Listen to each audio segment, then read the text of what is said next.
नमस्कार, आप देख रहे हैं DS पर। मैं हूं आपके साथ नफीसा खान। केजरीवाल की गिरफ्तारी के बाद से ही आम आदमी पार्टी सड़कों पर संघर्ष कर रहे हैं, लगातार प्रदर्शन कर रहे हैं, लेकिन केजरीवाल के समर्थन में वकील भी सामने आ चुके हैं।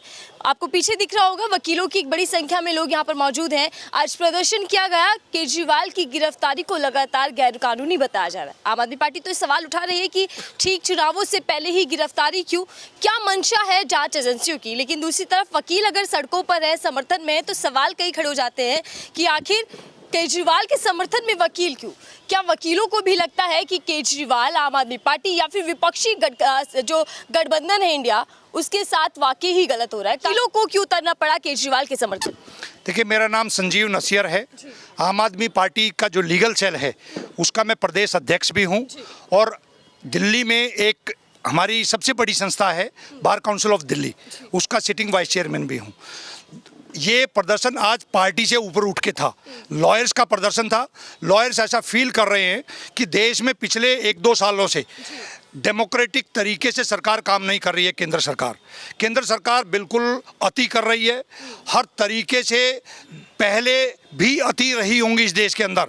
आज़ादी के बाद लोकतंत्र कई बार खतरे में आया, देश ने इमरजेंसी का काल भी देखा, लेकिन जो अब चल रहा है ये अनडिक्लेयर्ड इमरजेंसी जैसा माहौल चल रहा है। देश के प्रधानमंत्री जिन पे आरोप लगाते हैं कि हजारों करोड़ रुपए का घपला किया, उनको अपनी पार्टी में शामिल करते हैं, उनको बड़े बड़े पदों से सुशोभित करते हैं। ऐसा नहीं होना चाहिए। दूसरी तरफ हमारी आम आदमी पार्टी जो सिर्फ 11-12 साल पुरानी पार्टी है, देश में अरविंद केजरीवाल जी एक सोच के रूप में, एक विचार के रूप में आज पूरा देश उनको जानता है। दिल्ली के मुख्यमंत्री के तौर पे दिल्ली सरकार ने आम जनता के वेलफेयर के लिए काम किए, जैसे पानी पे काम किया, बिजली सस्ती की, उसके बाद अच्छे स्कूल बनाए, अच्छे स्वास्थ्य का प्रबंध किया, उसके साथ महिलाओं के लिए फ्री यात्रा की, और वकीलों के लिए जो पढ़ी लिखी कम्युनिटी है, पूरे हिंदुस्तान के वकीलों की एक मांग थी कि हम लोगों के परिवार को कोई ना कोई सोशल सिक्योरिटी, फाइनेंशियल सिक्योरिटी मिलनी चाहिए। पूरे हिंदुस्तान में Arvind Kejriwal ji is the only leader जिसने हमारी मांग को माना, और आज दिल्ली में जितने भी लॉयर्स रहते हैं उनको 5 लाख रुपए तक का कैशलेस मेडिकल स्कीम का फ़ायदा मिलता है।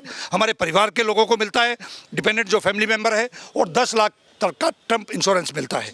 ऐसी स्कीम देने वाले मुख्यमंत्री, उसके बावजूद प्रॉफिट का बजट देने वाली सरकार, उसको अनस्टेबल करने के लिए भारतीय जनता पार्टी ने एक साजिश रची, और उस साजिश के तहत एक झूठा स्कैम बनाया। और उस स्कैम के अंदर जिस तरीके से अरेस्ट शुरू हुई, 2 साल के अंदर पूरे हिंदुस्तान में पहला ऐसा स्कैम है जिसमें 1 नए रुपये की रिकवरी आज तक नहीं हुई है। हमारे 3 पहले बड़े नेता जेल में हैं। उसके बाद माननीय मुख्यमंत्री को 21 मार्च को जिस तरीके से उठाया गया, ये कॉन्स्टिट्यूशनल पोस्ट पे बैठे हुए मुख्यमंत्री हैं, 3 बार चुने हुए मुख्यमंत्री हैं। उन्होंने अगर कोई भी गलत किया होता तो आप 2 साल किस बात की इंतजार कर रहे थे? इंतजार चुनाव की कर रहे थे, चुनाव की घोषणा के बाद, ताकि हम लोग चुनाव के प्रचार में ना जा सके, और क्योंकि ये हार का डर है। ठीक है, राजनीतिक तौर पर तो सर तमाम लोग चर्चा कर रहे हैं, लेकिन मैं आपसे कानूनी रूप से चर्चा करना चाहूंगी। ईडी के पास कुछ तो आधार होगा, कुछ तो बुनियाद होगी जिस पर गिरफ्तार किया जाते हैं। एक नहीं 3 नेता और मुख्यमंत्री भी जेल में, कुछ तो सबूत होंगे उनके पास। कोई सबूत आज तक क्या आप और हमारे माध्यम से देश को बता पाई ईडी सीबीआई? आपने जब भी देखा होगा किसी के घर पे भी ईडी और सीबीआई जब रेड करती है तो प्रेस कॉन्फ्रेंस करके बताती है इतना रुपया रिकवर किया, इतने सबूत हमने लेकर आए। अब तक एक भी आपने देखा होगा सर्वोच्च न्यायालय में मनीष सिसोदिया जी के बेल के अंदर क्या रिमार्क्स पास किए थे सर्वोच्च न्यायालय ने? पीएमएलए में क्योंकि बेल का कोई प्रावधान नहीं है, इसलिए हमारे नेता अंदर हैं, और इसीलिए इस पीएमएलए एक्ट का मिसयूज किया जा रहा है। जहां तक बात है भ्रष्टाचार की, भ्रष्टाचार तो अब सामने आया है। हमने देखा जिस तरीके से इलेक्टोरल बॉन्ड के सुप्रीम कोर्ट के फैसले के बाद जिस तरीके से शरत रेड्डी कौन है जिसको अरेस्ट किया गया? भारतीय जनता पार्टी की ईडी ने यह बताया था कि वो किंग पिन है, वो मेन अक्यूज्ड है, उसको जेल में रखा गया। जेल के बाद उसको अप्रूवर बनाया गया 6 महीने बाद, और अप्रूवर बनाने के बाद उसकी बेल कर दी गई। किस ग्राउंड पे? ईडी ने कहा कि इनके कमर में दर्द है, इसलिए इनको बेल दे दी जाए। लेकिन इलेक्टोरल बॉन्ड के माध्यम से देश ने जाना कि उसी शरद रेड्डी से 60 करोड़ रुपया रिश्वत ली है भारतीय जनता पार्टी ने। तो क्या, मैं जानना चाहता हूँ, ईडी सीबीआई किस बात की इंतजार कर रही है? क्यों भारतीय जनता पार्टी और भारतीय जनता पार्टी के अध्यक्ष को अरेस्ट करने के लिए अभी तक नहीं गई? क्यों एफआईआर लॉन्च नहीं हुई? हम लोगों का एतराज ये है कि रूल्स ऑफ लॉ प्रिवेल नहीं हो रहा है। अगर रूल्स ऑफ लॉ प्रिवेल होगा तो सब पे बराबर कार्रवाई होगी। रूल ऑफ लॉ प्रिवेल नहीं हो रहा है, इसीलिए लॉयर्स को जन भावना को ध्यान में रखते हुए रोड पे उतरना पड़ा है। हम तो कोर्ट के लिए बने हैं, कोर्ट के अंदर लड़ाई लड़ रहे हैं, वो भी लड़ेंगे, लेकिन जन भावना के तहत हम लोग आज रोड पे इसलिए उतरे हैं कि लॉयर्स ने आज़ादी से लेकर, इमरजेंसी काल से लेकर आज तक जब भी जिस पे जाती हुई है, सबसे पहले लॉयर्स कम्युनिटी खड़ी हुई है। We are the leaders of the society. उसके नाते हम लोग आज विरोध में उतरे हैं। सर, इलेक्टोरल बॉन्ड और केजरीवाल का पूरा मामला, शराब घोटाला जो आरोप लग रहे हैं, एक दूसरे से जुड़ते दिख रहे हैं, क्या लगता है कि इसके पीछे राजनीति क्या है, मंशा क्या है? क्या चुनावी पैसा लेकर, चंदा लेकर रिहाई दे दी गई? बिल्कुल, ये तो सच्चाई है। एक आदमी को 5 नवंबर को अरेस्ट किया जाता है, 15 नवंबर को वो 5 करोड़ रुपए के बॉन्ड खरीदता है और वो 4 दिन के अंदर वो भारतीय जनता पार्टी के अकाउंट में कैश हो जाते हैं। उसके बाद 6 महीने तक वो जेल में रहता है। बार बार वो कहता है कि मैंने अरविंद केजरीवाल जी से कभी मुलाकात नहीं हुई, मैं अरविंद केजरीवाल जी से कभी नहीं मिला। 6 महीने बाद सडनली वो मार्च के अंदर 2023 में वो अपनी स्टेटमेंट बदल देता है। स्टेटमेंट बदलने के बाद क्या घटना होती है? उसकी बेल करवा दी जाती है। बेल करने के बाद अगर अभी सर्वोच्च न्यायालय का फैसला नहीं आता तो देश नहीं जान पाता कि शरद रेड्डी की बेल के पीछे क्या षड्यंत्र था। षड्यंत्र ये था कि जैसे ही उसकी बेल हुई, उसने करीब 37 करोड़ रुपया भारतीय जनता पार्टी के खाते में दिया और वो भारतीय जनता पार्टी ने कैश किया। कुल मिला के पहले 4.5 करोड़, फिर 5 करोड़, उसके बाद टोटल मिला के 60 करोड़ रुपए बनता है। 47 करोड़ उसने बाद में दिया।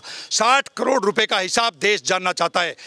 इलेक्टोरल बॉन्ड के नाम पे दुनिया भर का इन्होंने एक्सटॉर्शन किया है, दुनिया भर के लोगों को लूटा है। लेकिन शरद रेड्डी तो उस टाइम पे जब वो चंदा दे रहा था, जब रिश्वत दे रहा था, वो एक सो कॉल्ड ऐसे आरोप का आरोपी था। उससे कैसा पैसा लिया, ये देश जानना चाहता है। लेकिन सर, ईडी की जो दलीलें हैं कि मुख्य का जो साजिश करता है, जो करता धरता है, जो सूत्रधार है, वो केजरीवाल है, मास्टरमाइंड, तो कुछ तो उनके पास सबूत होंगे जो वो रखने वाले हैं।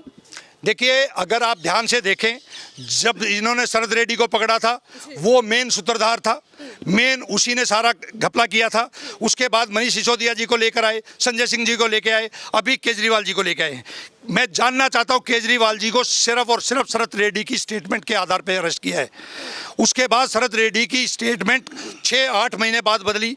क्यों बदली, वो देश के सामने आ चुका है। क्योंकि उससे पैसा लिया, ये एक्सटॉर्शन करते हैं, एक्सटॉर्शन करके उनको पैसा लेके, रिश्वत लेके उसको बेल करवाई गई। तो कुल मिला के पीएमएलए का मिसयूज हो रहा है। पीएमएलए एक्ट के तहत, इस तरीके के एक साजिश के तहत हमारे नेताओं को, हमारी पार्टी को इस सोच से, इन वेलफेयर स्कीम से ये घबरा चुके हैं और एक साजिश के तहत ये सारी जनता को मिलने वाली सुविधाएं ये विड्रॉ करना चाहते हैं, ये हमारी सरकार को बर्खास्त करना चाहते हैं। लेकिन मैं आपको बताना चाहता हूं, अरविंद केजरीवाल जी एक ऐसे लोहे से बने हुए नेता हैं, एक ऐसे कट्टर ईमानदारी से राजनीति करने वो आए हैं और उनका एक एक सिपाही जितने यहाँ लॉयर्स के रूप में भी खड़ा है और बाकी जितने भी नेता आपने देखा है, ना हमारा कोई नेता आज तक टूटा है, ना झुका है, ना झुकेगा। इनकी लड़ाई और इनकी जाति के खिलाफ पूरी ताकत से लड़ेंगे, रोड पे भी लड़ेंगे और हम लोगों को न्यायालय से भी न्याय मिलेगा। और आप देखेंगे बहुत जल्दी देश के अंदर अब ये अति और ये जो भ्रष्टाचारी सरकार है, अत्याचारी सरकार है, इसका जाने का समय आ गया है। सर, आप समर्थन में तो हैं केजरीवाल के, लेकिन मैं ये सवाल करना चाहूँगी, आप लोग तमाम कानून के रखवाले हैं। एक तरफ आरोप लग रहा है कि केजरीवाल कानून का दुरुपयोग कर रहे हैं, कानून को नेगलेक्ट कर रहे हैं, कानून का सम्मान नहीं कर रहे, इसलिए नो समन पर भी वो हाजिर नहीं होते। तो क्या कानून का सम्मान करने वाले अब केजरीवाल के समर्थन में हैं जो कानून का सम्मान नहीं कर रहे? केजरीवाल जी बहुत पढ़े लिखे नेता हैं, वो पूरे कानून के सम्मान को कैसे होता है सम्मान भी करना जानते हैं। उन्होंने ईडी के एक एक सम्मन को रिस्पॉन्ड किया था, लेकिन ईडी ने आज तक उसका रिप्लाई नहीं दिया और बाद में ईडी को कोर्ट जाना पड़ा। कोर्ट से ये गुहार लगानी पड़ी कि ये सम्मन्स को केजरीवाल जी ने नहीं रिस्पॉन्ड किया या इसके एवज में वो गवाही के लिए नहीं आए। वो अभी सब जुडिस है डिस्ट्रिक्ट कोर्ट में भी। और आपको ध्यान होगा, जिस दिन इनको अरेस्ट किया उस दिन माननीय उच्च न्यायालय के अंदर भी सुनवाई हुई थी और वहाँ पे ईडी के वकील ने ये कहा था कि हम लोग सिर्फ पूछताछ करना जाना चाहते हैं, हमारी अरेस्ट करने की मंशा नहीं है। लेकिन 1 घंटे के अंदर उनको अरेस्ट किया गया। ये रात के अंधेरे में अरेस्ट किया गया। ये एक साजिश है भारतीय जनता पार्टी की, नरेंद्र मोदी की घबराहट है। घबराहट इसलिए है कि नरेंद्र मोदी जी अरविंद केजरीवाल जी की नीतियों से घबरा चुके हैं, उनकी गारंटी से घबरा चुके हैं। गारंटी शब्द भी अरविंद केजरीवाल जी का था 2020 में, वो चुराया। जितनी नीतियां हैं, क्या सीएम पद पर रहते हुए किसी व्यक्ति को गिरफ्तार किया जा सकता है? कानून क्या कहता है? देश के आपने देखा होगा आज़ादी के बाद ये पहला केस है। इसमें जो कानून विद्य हैं वो भी अपनी बात रखना चाह रहे हैं, रख भी रहे हैं। जहां तक एक मुख्यमंत्री को अरेस्ट करने की बात है, वो कन्विक्टेड नहीं है। आप किसी भी आरोप लगने पे, ऐसे झूठे आरोप पे आप किसी मुख्यमंत्री को अरेस्ट कर रहे हो, ये राजनीतिक विद्वेष है। ये राजनीतिक विद्वेष के साथ साथ भारतीय जनता पार्टी की घबराहट है। चलिए सर।